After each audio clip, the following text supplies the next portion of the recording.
This is the Horse Radio Network. Welcome to episode 870 of Horse Tip Daily. A different horse tip, a different equine topic, a different equestrian expert every day. Horse Tip Daily brings the world of equine knowledge to you, one day at a time.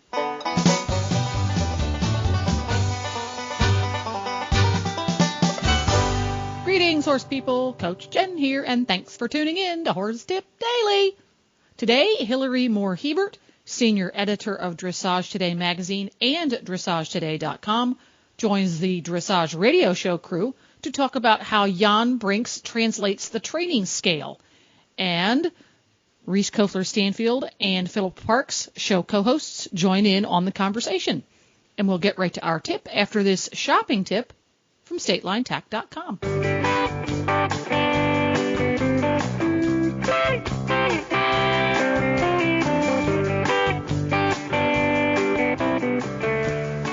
When the weather forecast calls for wind, rain, bone-chilling temperatures, or snow, look no further than StatelineTack.com to make sure your barn time is warm, dry, and stylish. StatelineTack.com has jackets and vests that keep you warm and dry from afternoon hacks in New England to break of dawn schooling sessions in Wellington. They also carry a wide selection of toasty warm breeches for schooling ring or show ring.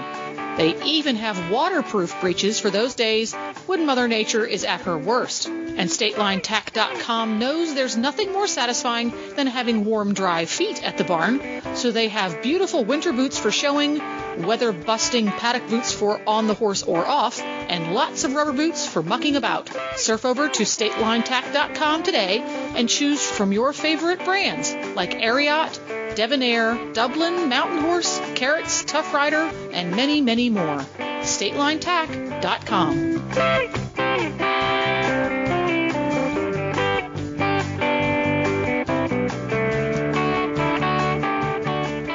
Well, this is our favorite segment of the month. We are so happy to have Hillary Moore-Hebert, senior editor from Dressage Today, to talk with us about what's going on at Dressage Today this month.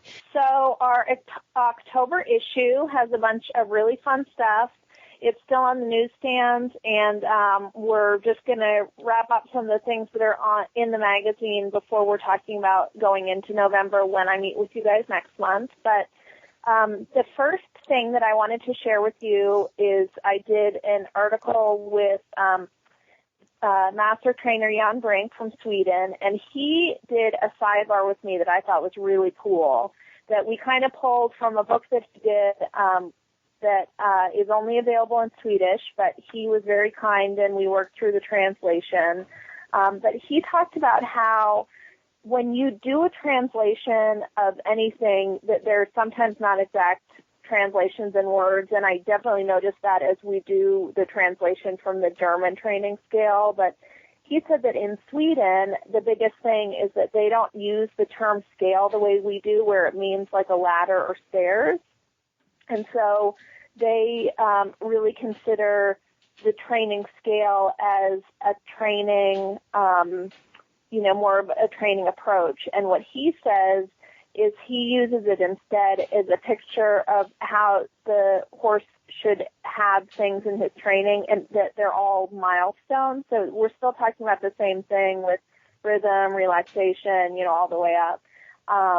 But that he uses it as milestones, and that there's several pieces and modules that he works with throughout his training that form the base of the horse's training, and the top arrives when you see it after that. So I thought that was really interesting, and I wanted to hear your guys' thoughts on, how you interpret the training scale in the way that we think of it as a pyramid in the U.S.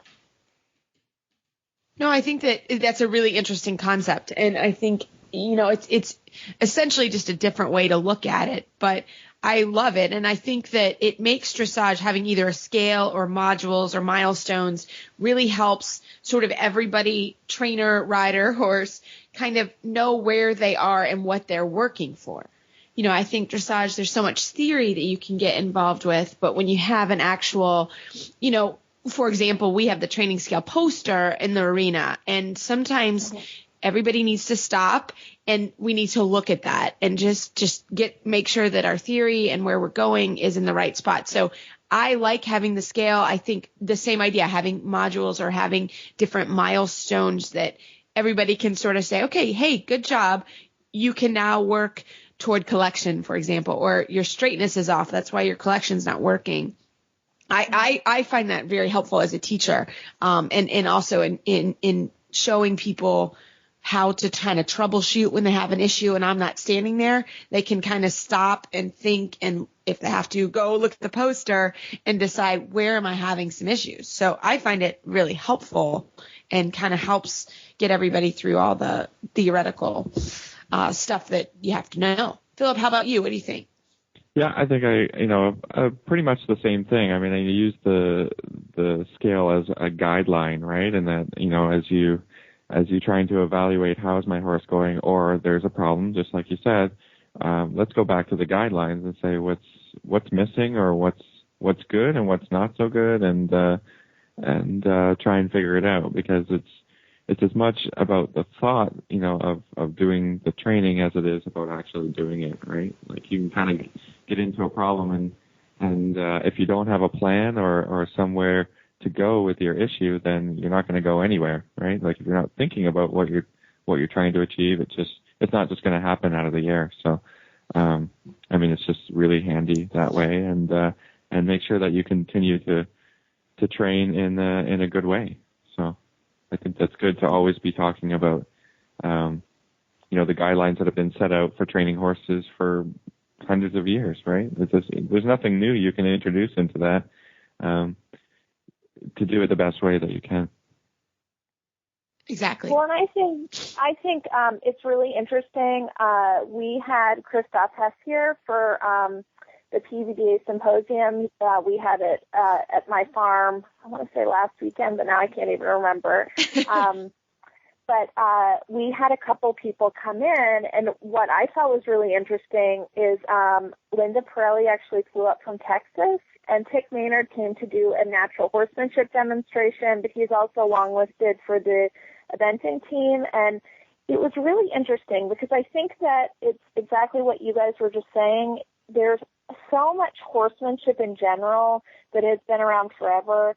And I think it's sort of saying what is the foundation of things, and whether we interpret it as modules or a pyramid or a ladder or whatever, we're all really, I think, looking at the same kinds of things when you're doing things properly. And I think that it's really neat to see how, almost in our separate worlds that cross sometimes, how we almost are developing the same language and maintaining that same language, even though we're across an ocean or in different disciplines or what. And that's a wrap.